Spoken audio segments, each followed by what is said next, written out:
I'm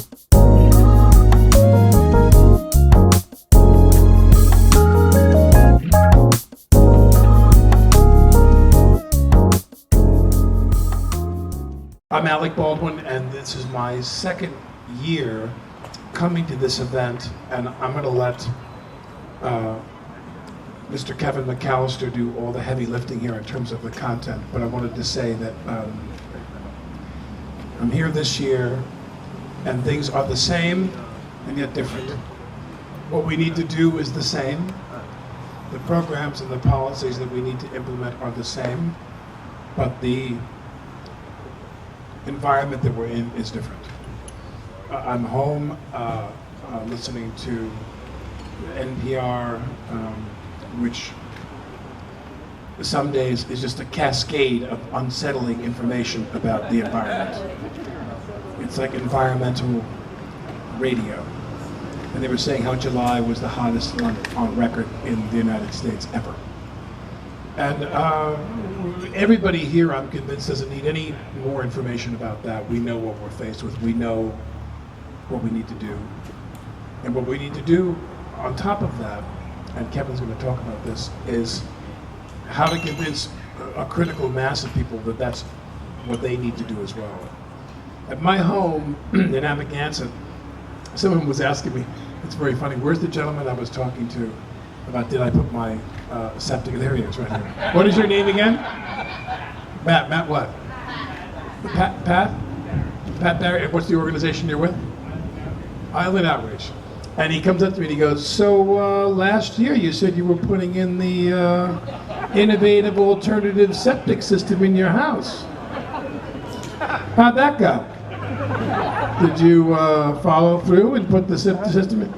And I said, as a matter of fact, no, we didn't, because we postponed the renovation of my house one more year for a variety of reasons. And but when we do that, we are going to put in the system. And I'll just make one comment, which is that yes, there are people who are concerned about the implementation of that kind of program, because they think it's more moving parts, it's more things you have to service, it's more things you have to worry about if it breaks down.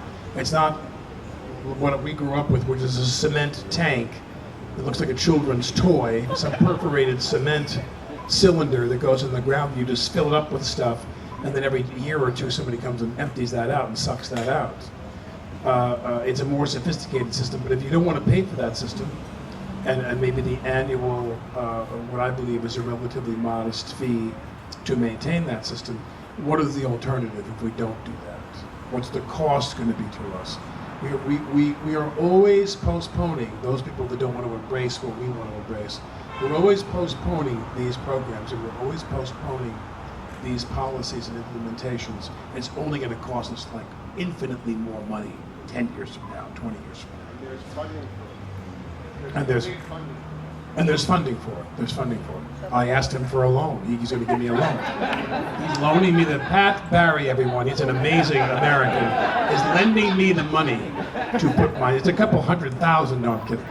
Anyway, so without any further ado, please welcome our hero, Kevin McAllister. We have some seats, so please, if you'd like to sit down, please occupy the seats up front. I want to share with you, Pat had asked me to ask you about this, and I said, I'm not asking him, you ask him.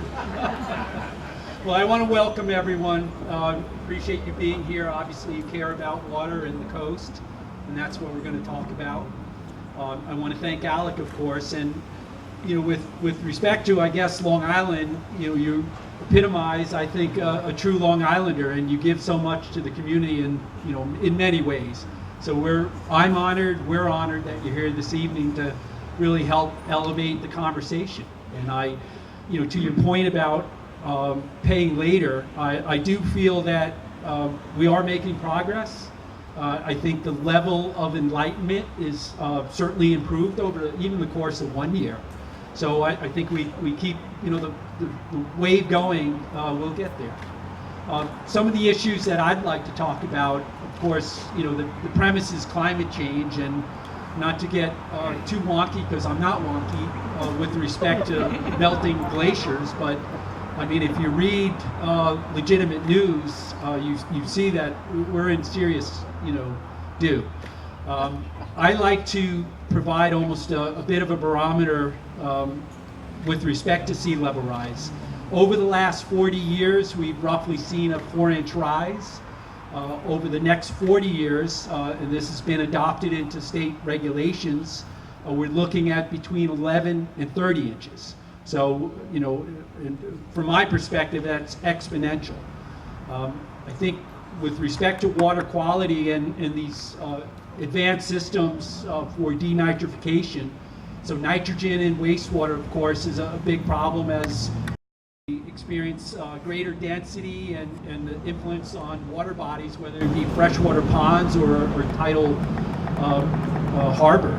But I guess a key issue that I feel that is really has gone largely without enough attention is the inundation, what's called coastal inundation. So as we rise, ultimately groundwater will perk up, will elevate at our feet. And I want to draw your attention to a couple photographs. Left, that's Dune Road in East Quogue. And we hear the term high tide flooding or sunny day flooding. That is true sunny day flooding. I took that photograph a couple years ago in September. I know there was at least 7 to 10 day dry period, perfect September weather. And that was on a new moon or full moon phase where the water was actually coming up. The next photograph, that's Tangier Island in Virginia. Ultimately, there is no solution there. We've got to pull off the coast. Back to the septic systems that are in groundwater, while we talk about nitrogen influences on, triggering algal blooms and, green water, purple water, every color of the spectrum, what I'm mostly concerned about is the bacterial contamination as groundwater commingles with our septic systems, the holes in the ground.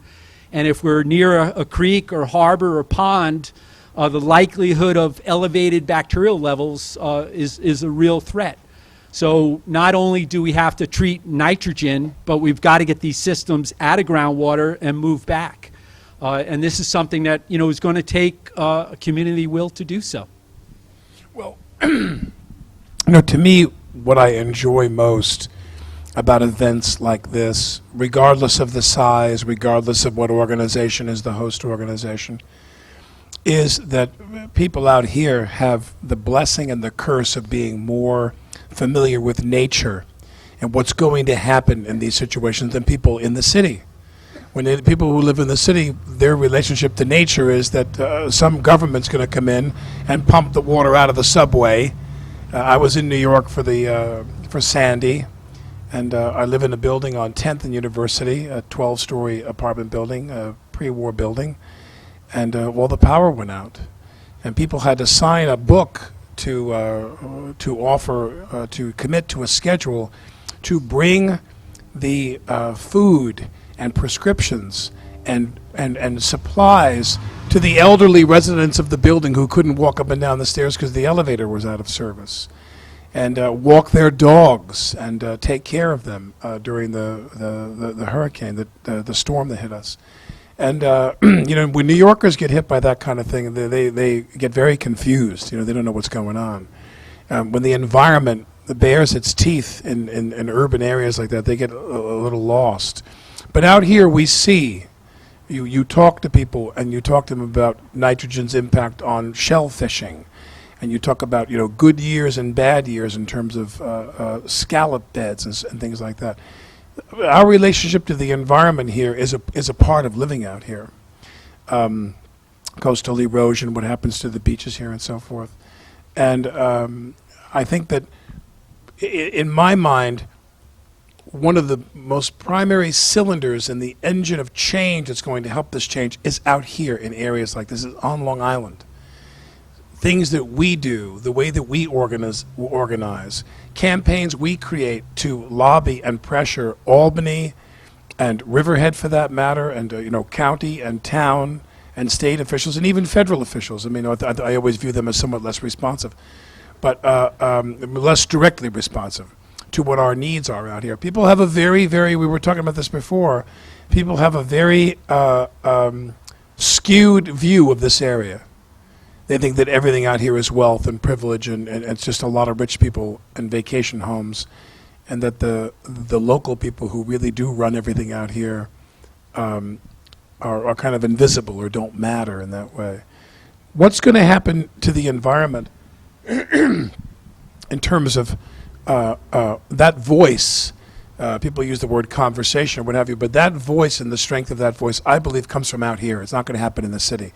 Even though there were millions of more people there, and they're going to share in the impact that we're going to share in, the water's going to come up there too. They have all those drawings for them and showing you the water coming up in Manhattan, and what parts of New York are going to have to be vacated and so forth. I mean, I have a podcast, and on my podcast now is a young man named Matthew Landfield. And I had shot a film in a building on Desbrosses Street in Tribeca that his father, Ronnie Landfield, was a famous artist who had a studio and a home there. And we shot at Ronnie, and we shot a film outside of Desbrosses Street. And Ronnie Landfield, the painter, came out smoking a cigarette. It's the dead of winter, and he was like, "What are you guys doing here? What are you doing here? What are you doing?" I said, "We're making a movie." He's like, "You're making a movie? Huh? You're making a movie here? Making a movie?" And he had a big loft there, and long story short is, I went to look up what happened to that building, because I'd always drive past that block and say, "Oh God, I love this block." The Ponte's restaurant at the end of the street, their beautiful Italian restaurant, and the building got completely flooded by Sandy. The water came all the way up to Washington Avenue or Boulevard or whatever it is, Washington Street, and flooded. And the owners of the building, which had a lot of rent-controlled apartments, they were trying to get rid of people anyway, declared it an emergency and said it was ruined, and they tore the building down. And they've since built a new building, which is this luxury rental apartment building. And so I had Matthew Landfield come on my show to talk about the history of when his building that he grew up in, his childhood home, was ripped down as a result of a storm that flooded that much of Manhattan.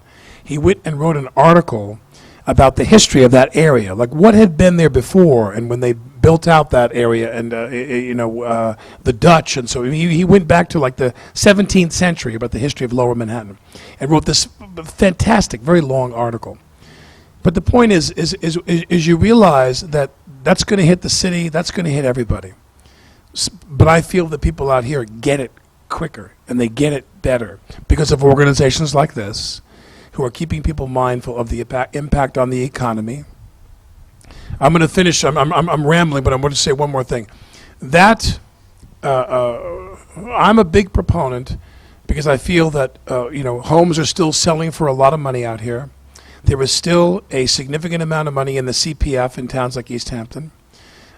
Recent administrations, including current administrations, don't spend the money aggressively enough, as far as I'm concerned.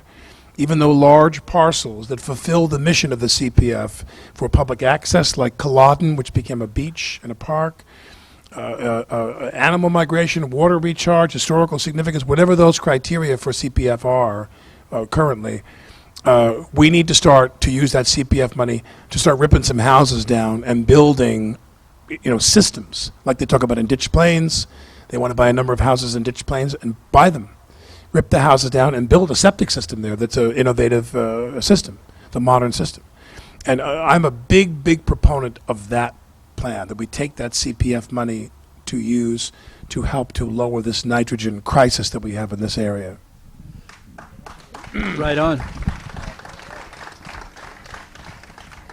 In that vein, I'd certainly like to acknowledge East Hampton Town and Southampton Town, who has been very active in acquiring waterfront parcels for that very purpose, to raise, R-A-Z-E, raise these homes, to eliminate them. You're pulling septic systems out of influence of the nearby harbor. You're providing flood attenuation, so the ability for shorelines to migrate in response to sea level rise. And then there's additional public access. I see no problem with expensive homes in some cases to be acquired and basically torn down, as you're describing, for those purposes. There was a recent article in New York Times post-Sandy, and it had talked about how ultimately the rebuilds, instead of responding to climate change and sea level rise, where we're basically moving back or exiting certain areas, that we're putting homes back bigger, badder, more expensive. And that's a real contradiction to what we need to do. The Los Angeles Times, and I've shared this article with a number of people, they did a nice overview of their trials and tribulations on the California coast, pumping sand for maintaining beaches, the seawalls. They've come to the realization that they just can't keep up, that ultimately they're going to have to start to move back. And I don't think we're fully there yet, but ultimately as again, these water bodies, our 3 Mile harbors, et cetera, as they start to define their own limits, we're going to have to adjust. Because otherwise, again, if our wastewater influence on these waters will be certainly felt, as well as loss of important habitat. And a very important issue for me, because I subscribe to the public trust doctrine, and this is old age founding law in this country, dates back to the Romans, where the air, flowing water, and shorelines were considered the commons. And we have to maintain that view that this is a public resource.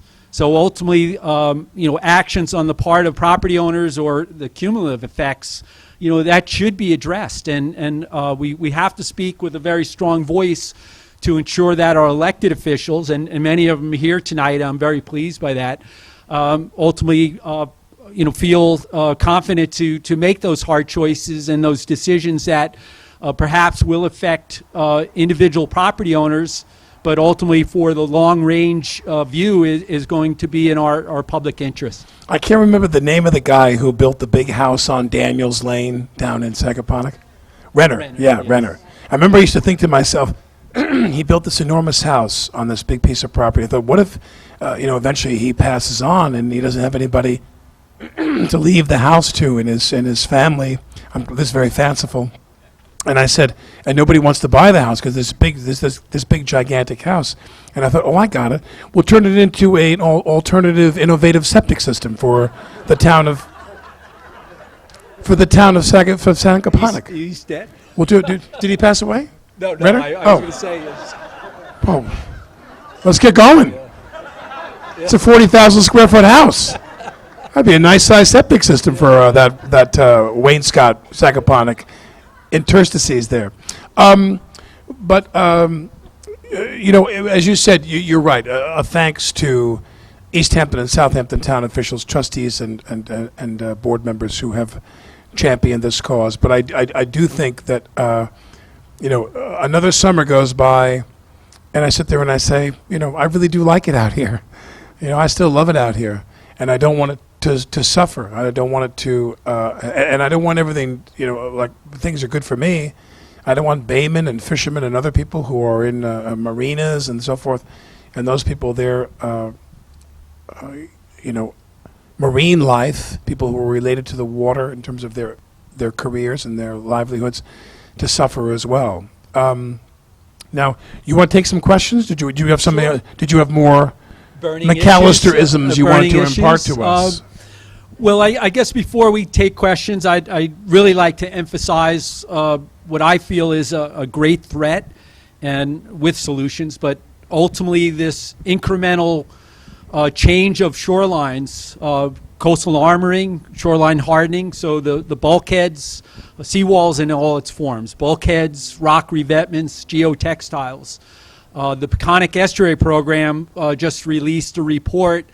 I guess they reviewed, I believe, about 20 years, because I was involved with the earlier inventory of these structures in the Peconic Basin, and the number and the extent of shoreline that has been hardened is mind-blowing, quite frankly. And that will have long-term ramifications. I do believe, again, as a community, we have to voice concern to reinforce good decision-making on the part of these elected officials to ensure that these don't incrementally come in. And I do subscribe to coastal retreat. I see no reason for a hardened structure to come in when there is ample room to move back. And again, looking at the greater interest, it's important that we address this issue. Did you want to take some questions? Do there any questions? There have a microphone, okay. We have one right here. About sea level rise, and he was saying that for every inch that the water level comes up, we lose 100 inches of shoreline. So for probably a year or two, the house I grew up in, it'll be shoreline property. But saying retreat from the shoreline, I think, is the wrong way to frame it, because when you say retreat, people say, well, we're not retreating. So I was just wondering if there was another way to deliver that message that would be more acceptable, palatable. Thank you very much. You know, I've heard that on a number of occasions. I guess with my training in coastal processes, in my vernacular, coastal retreat, you know, that's a term that's been used for decades. You know, I subscribe to it.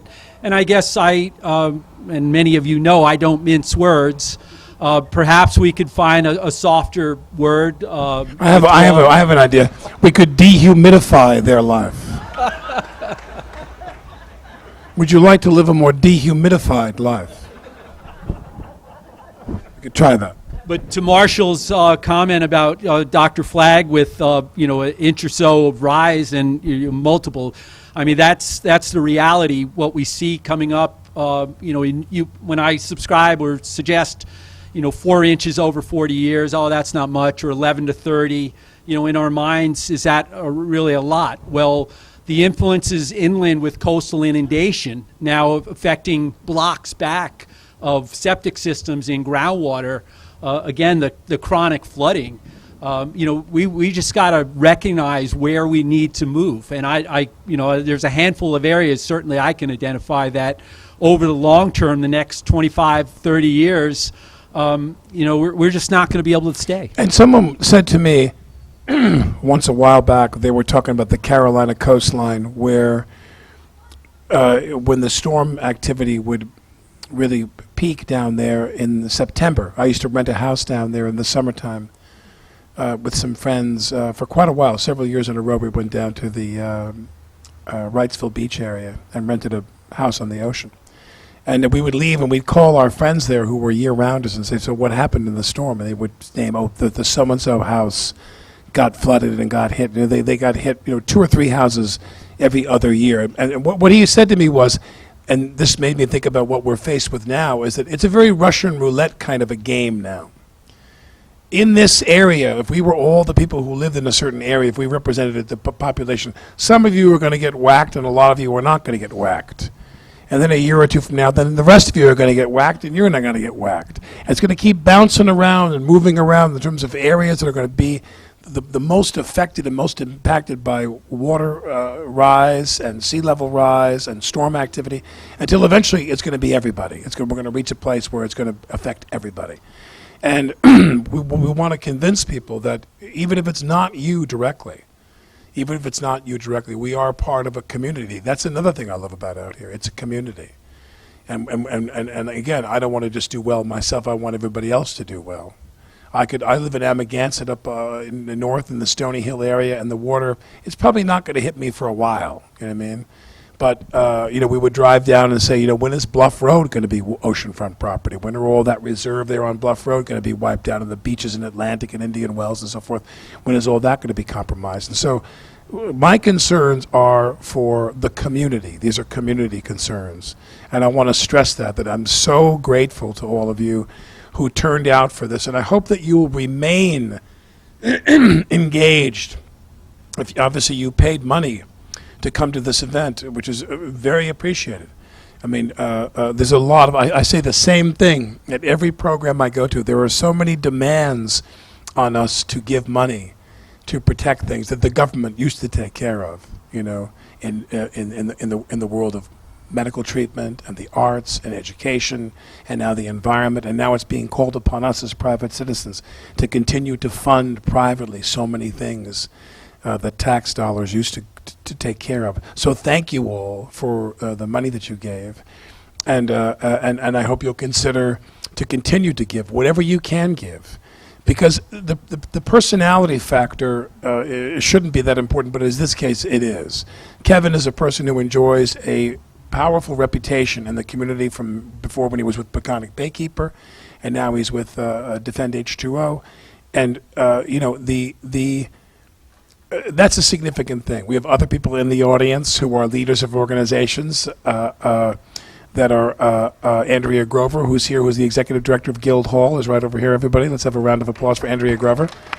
And the people that run these organizations out here, whether it's the arts or the environment or what have you, that makes a big difference. So, I mean, I'm not suggesting we have T-shirts that say, "My money's on Kevin." But it's not a bad idea. We have a question right here. Right in the front. First of all, I just want to thank you for what you're doing, and I love the fact that you talked about community. But my concern is that we are probably the choir, and talking about preaching to the choir, and how do we reach beyond the hedges on Ocean Road and Further Lane and Joke Lane to get other people engaged. On Sag Pond, they're having the issue with the toxic algae, and there are a lot of very wealthy people who live along there. A lot of us are concerned about it, but we don't really know how to reach to other residents there. And when we're not in Bridgehampton, we're in central New Jersey, and we started an organization to try to talk to moderates and conservatives, because I think we're like-minded people, but we need the people who didn't think about this to join into our community, because it does affect all of us and their children and grandchildren. So what is... Well, I mean, I think I fully appreciate what you're saying, and tell me if I get this wrong, but I've dealt with countless people, some of them my friends, some of them my dear friends, who'll say to me, in their own way, in their own more measured way, they'll say to me, "Don't bother me with that while I'm out here. I come out here to enjoy myself. I've got so many weeks of the year that I can take off and come out here, and I want to play tennis, and I want to have a lobster roll, and I want to take a nap in a hammock and go in the pool. And please don't ask me." Either A, they say, "Send me a check and leave me alone," or they just say, "Leave me alone," and they're not going to send a check. And that's people who don't have a year-round. No, I don't live out here, but I come out here. Well, I'm out here all summer, and then I come out here year-round. But I tried to work out here in my profession, but I was unsuccessful to try to make the... No, we tried to make the studio. We tried to do this. Yeah, exactly. They wouldn't let me do a game show here. But with the studio, when Fraser Doherty ran the TV studio, we tried to get them to do film production, and the unions fought us, and that's a whole saga. But the point is that, so I got to go into New York to make a living, but I come out here year-round, and I see that the year-round people, and I'm not saying this to be glibber, they run the show. This is their town. You know, the people who come out here in the summertime, they don't care. I mean, they kind of care, but they want all their money spent, and you can't compete with them. They want all their money to put their name on a hospital wing in 212. They're all city-centric. There's some people who do both. There's some people who give in both area codes, if you will, but not many. And hunting them down and identifying them and persuading them to fund Guildhall or the film festival or Bay Street or what have you, it's tough. It's a year-round commitment to cultivate those people. Stick to the year-round programming is my advice. This event is a nice event, but let's have another event in February. Let's find a space, and in February, get the people who really, really run the show out here and invite the elected officials from Southampton Town. I mean, you can have a little committee. He knows exactly who to call, and get all of them invited and see who will come to speak about them. I'm not going to say holding their feet to the fire, but to inform us as citizens exactly what is the status of this issue and what they're doing here in the town to take care of this. I'm a firm believer that more gets done in a room full of people who live out here year-round in February Not that this is superfluous. This is a great thing, but more will get done in a meeting in February at the Hunting Inn. Let's rent out that room. My friends used to say to me, I said, let's show a movie and raise money for the film festival, and we'll show a movie in February. And my friend said, these people don't want to come to the Hunting Inn in February. Exactly. And we had the event, and it was packed. And all these people couldn't stop drinking and eating and hugging each other. And how have you been? And it's a community. And give them an excuse to get into a big room and have a nice event with each other. They love it. So let's do an event in February or March in the dead of winter. Watch out for a spring break. And push and keep pushing it forward with the local people who I believe are the ones that really matter the most. So I have You got it. finally, Alec and Kevin, thank you very much for pushing forward Defend H2O. I'm not new to the charity agenda. I was one of the creators of RED with Bono, and we said we wanted to raise $1 billion for AIDS, malaria, and tuberculosis. We said it couldn't be done. Alec, you do have the influence, and Kevin, of course, you have the power. My question is, let's set a goal for Defend H2O. I'd love to walk out of here or push forward some goals and publicize those goals and get the decision makers to participate. So I'd love to see a goal, a mission statement, some planning going forward, because you're underestimating the power that the two of you have and the people in this room have. It's very powerful. And the issue is very serious. We just made you the head of the committee for the February event. You are the chairman of the committee. I'm sitting for the here February with event. my assistant, Cody Del Croce. Santa Croce. My grandparents. Are that you, Cody? 14th generation Sag Harbor. Cody, everyone, the 14. co-chair of our event in February. Cody Del Croce, the co-chair of our event. Do we have another Grandmother question? wanted to come and actually donated a lot of stuff to the museum. Great, So fantastic. we love you guys. Thank you. We'll take the mic up here real quickly. We've got a couple more questions. Can you pass this up, please? We got a mic right here. We're handing you the mic right now. Turn around. Other way. Wrong way. There we go. Hi, Kevin, Alex. Last year, I turned the conversation to talk about water, and we talked a lot about the need for the quality of water in septic systems. I'm a very active local person year-round, and I don't think we're giving enough positive compliments to the incredible accomplishments of some of our local officials. I'd like to build on what this gentleman said behind here and make sure that every property owner here knows that you can get at least $20,000 from the town of Southampton or East Hampton to upgrade your septic tank. And on top of it, you can get $20,000 from the county. So it can be a total of $40,000, no revenue, no income requirements, anyone can get it. So we have to compliment some of the extraordinary local officials, right. and please recognize that some of us in February are actually speaking for all of you who are here. There are some other great government officials here. Tommy Jan, from the town of Southampton, who's a leader on this issue. We have elected a new mayor here in Sag Harbor. We are about to do a major comp plan on our waterfront, what is going to happen with water rising.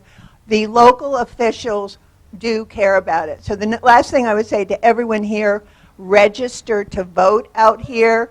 The biggest way that you can have an impact year-round on this issue is get the right people elected. I am registered to vote out here. I would just like to resonate the great work, I think, of Suffolk County and the towns. And with respect to Executive Balone, he recently announced a serious initiative over the next couple of decades to make a big push to convert the archaic systems into these denitrification systems with the necessary funding, and of course on the town level with Southampton, East Hampton, and the 5 East End towns, but particularly East Hampton and Southampton. They've done tremendous work to make it cost effective for the property owner to do the right thing. Any more questions before I have to run back to Amagansett and take my wife to dinner? Patchogue is redoing Shorefront Park, which is one of its flagship parks, and removing the bulkhead and putting a natural environment in. Can you use that as an impetus for other towns, villages, and communities to demonstrate what should be done and what can be done by going back to the future and having these type of natural shorelines instead of the bulkheading? Yes. Pat's question, Patchogue, if you know the South Shore, of course, being outwash plain, there's low elevation there. So coastal inundation, as I'm describing the groundwater table coming up, the shorefront is being inundated by those photos. And what Pat's describing, the village of Patchogue, I guess, has embarked on an initiative to create what's called a living shoreline. So they're actually taking a bulkheaded shoreline, presumably historic dredge spoil over likely a tidal marsh, scraping down and converting to marsh, removing the seawall. So now we have true coastal resilience being built into a particular area. It's not applicable in all locations, but I think those locations that we can make those changes extremely positive. So I applaud Patchogue for being a leader on that front anyway. We'll take one more in the back here. At least I can take one more because I got to sprint off to do my husbandly duties here. Thank you. I'm a trustee in the village of Sag Harbor, newly elected, along with Kathleen Mulcahy. And my question is, what direction would you give to a relatively small community like this? I see two issues. One is global warming, sea rise, and the other is water quality. So in terms of trustees, what direction would you suggest that we take or action we take on either of those topics? You have a local waterfront revitalization plan, and that is a planning document for protecting the integrity of the coast. I would urge the village, certainly where the opportunities arise, that we do allow conversion. I would like to see in Havens Beach, if you know that location, we have a stormwater ditch that discharges directly into the bay. Bacterial contamination, road runoff, all the host of pollutants. There is an opportunity there based on... Who controls that? That's a village property. Because of its expansive nature, there's an opportunity to convert back into wetland, which was there historically, buried under dredge spoil. So much like the living shoreline approach that Patchogue has taken, there's a blank canvas with respect to the village interests. And over the course of the next couple of months, I know this is be discussed, I hope, and I would strongly urge that we get serious about exploring the opportunity in that particular area. So that's coastal inundation, water quality improvements. This is something that's in your control, and again, the opportunity to make improvements. I think we should add a tax. It should be a tax of $1 on every drink sold in every bar here in the summer. And we put all that in a fund. That'd be a lot of money. Every bar in the East End, from Montauk to Hampton Bays, $1 on each cocktail. We'd make a lot of money. I want to finish, because I got to run, but I want to finish by saying, let's talk, and you and I will keep in touch, because sometimes you want these programs to have real information. You want them to have real teeth in terms of affecting public policy. But you don't want the whole thing to capsize because you've got every elected official on the East End coming to the event and wanting to speak. You need to have some people speak or are authorized to talk about have Zeldin come and talk about what is he promising to do. Well, but I mean, he should be invited. No, but I don't want to go partisan here. That's too easy. And I don't want to go partisan here, but you invite Zeldin. You invite everybody who's got their hand on a button that could bring money to this problem. Zeldin, Ballone, invite them to come. And if they come, great. If they don't come, but you don't want to have 25 speakers. You want to make room for some people to write some checks and contribute some money. You want it to be a fundraiser for this man's organization, something, something very simple. We find a space out here in this village in the dead of winter, and we all come together and we all start to ask questions of county, of federal, state, and county officials and local officials of is everybody's consensus about what needs to be done right now? Right now. Do we need to make sure that every house that you're going to start to really fine people and punish them who don't get it, that the innovative alternative thing is something that they must do? They just have to do that. They have no choice. There are laws we pass where we force people to do things because that's what's right. And we've come to that conclusion now that this is what's right, that we have to start to take these contaminants out of the groundwater. And but I think that this event in February, which I keep bringing this up all the time, at my house, with my 4 kids, that'll be great. My 4 kids hitting you with a wiffle ball bat while you're trying to speak. But I think we should have this event at some point, and you start now. You start forming a committee now. You start inviting Ballone et al. Now and finding that you can book them on a Saturday.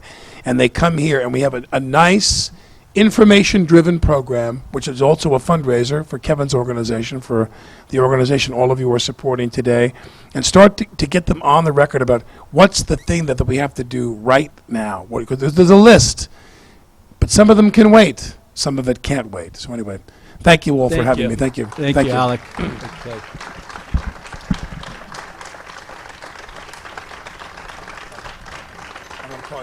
Okay. Before we close, and maybe a last call, I'd like to offer some commentary. My work, my training, I guess, as a coastal biologist, coastal expert, obviously deals with shoreline and the water quality issues. I'd like to go 30,000 feet for a moment and address energy. And I am getting out of my expertise, but you've certainly read, I think, over the course of the last couple of years, we'll call it controversy about offshore wind. And I just want to preface it by saying, roughly a year or so ago, our government basically is poised to do serious exploration in the outer continental shelf for oil reserves and gas reserves. More of the same, and obviously with respect to climate change. The South Fork Wind Project, which I've participated in a review over the last couple of years. My background is in permitting, so I come from an objective perspective. My due diligence in reviewing that project has led me to believe that it's certainly a positive endeavor, that the impacts with respect to placement of the 15 turbines with the pile driving, the jet plowing for the cable line of 60 some odd miles, the landing on shore, that the impacts are quite frankly de minimis. Short term, the recovery of benthic life will recover quickly.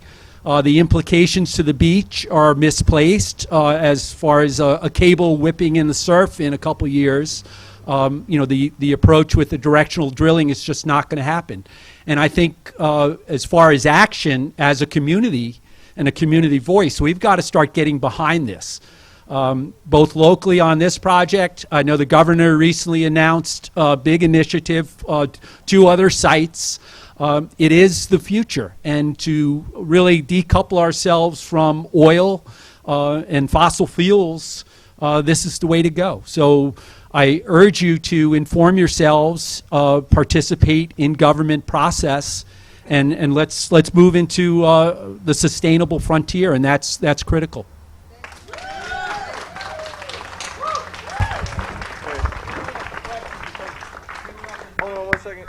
One second. We were up at Martha's Vineyard just a few weeks ago, and the Coastal Conservation Commission or something shot down windmills over concerns about the fishing. And you're seeing that big time here as well. Yes. And it has to be addressed I know nothing about whether it has positive, negative, or neutral impacts, but the fear is out there, and people respond viscerally to that concern that people, my livelihood as a fisherman and all that. It seems to me that has to be addressed. There are places around the world where there's been lots of prior experience, and this is a knowable concern. And if it's I think I understand from you, you don't think that that's a major concern. It has to be addressed head on so that people have the political spine to say to people who are afraid for their livelihood, say, no, this is not a problem. But we're not seeing that here, and I'm worried that will slow things down considerably. Let me be clear. Again, as a science person and one that has worked in permitting for years, on both sides, helping to develop projects and the science around projects, as well as on the receiving end, reviewing these projects. And absolutely due diligence on environmental review, on the fisheries as well. I think the sponsor of this project has done just that. I have engaged the scientists on multiple occasions, absorbed and reviewed that information to arrive at a place that I'm comfortable. That being said, should we not continue to review and best available science as information comes forward? Of course. But that should not cause us to refrain and certainly turn over thousands of square miles of outer continental shelf to oil and gas exploration. And I want to point out to you, we talk about implications to the fisheries, sonic air blasting, which, we're talking about ships, and Oceana, another group that has done a great deal of work on this, has identified the frequency of the blasts.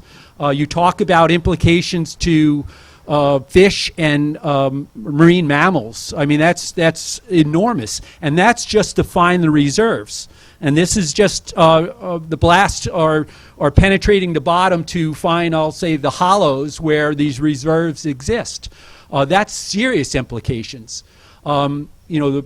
We should be outraged by this approach. And again, I to your point, is well stated, well taken. Due diligence on environmental review. I'm sharing with you my own review over the course of a couple years that I'm at a place that I'm comfortable and supportive of the offshore wind.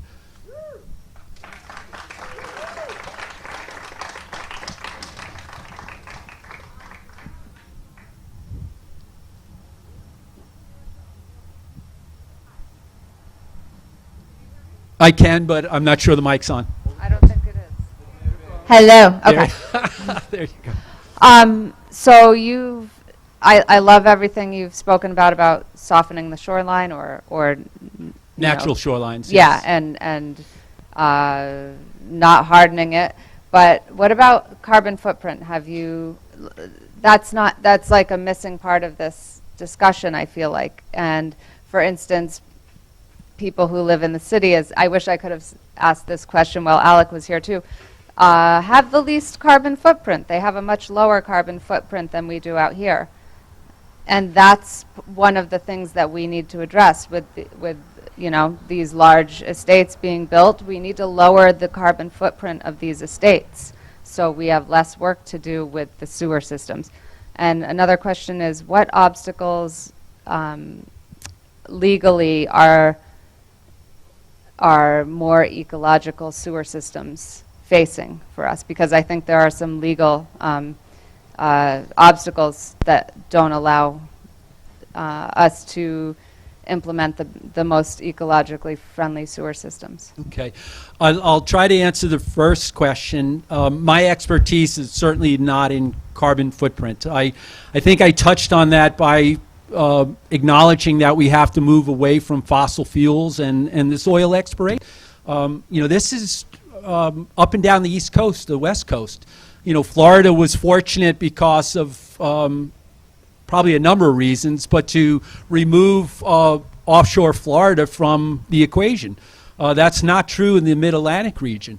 I know New York has demonstrated and postured that, we're opposed to, of course, the oil exploration. But, when we talk about these major spills, we all share the same coastline. So, to prohibit something locally and have it occur in the next nearby state will be a problem.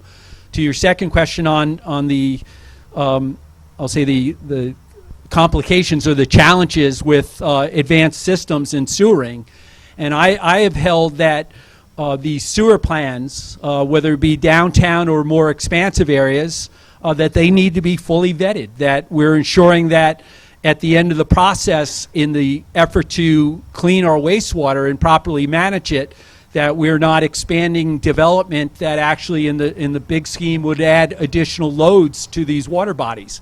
So, to suggest that sewering is the panacea, I disagree with that. I believe, again, all the proposals from Southampton Village to downtown Montauk, some locations have real merit and should be explored and furthered. Other locations, let's to the point about having all the facts and information, that's incumbent. And just don't jump on the bandwagon blindly because we may be sorry for what we got behind. I would love for basically last call. I know we got a couple minutes, and one more question, and we'll ask you guys to maybe have a departing drink. When's the February meeting? We haven't calendared yet. Lastly, I'd just like to thank everyone for turning out, supporting Defend H2O. Alec, of course, is great. I was remiss in acknowledging a number of elected officials. They're here. I greatly appreciate their presence. Great questions by everyone, and I applaud you. Thank you.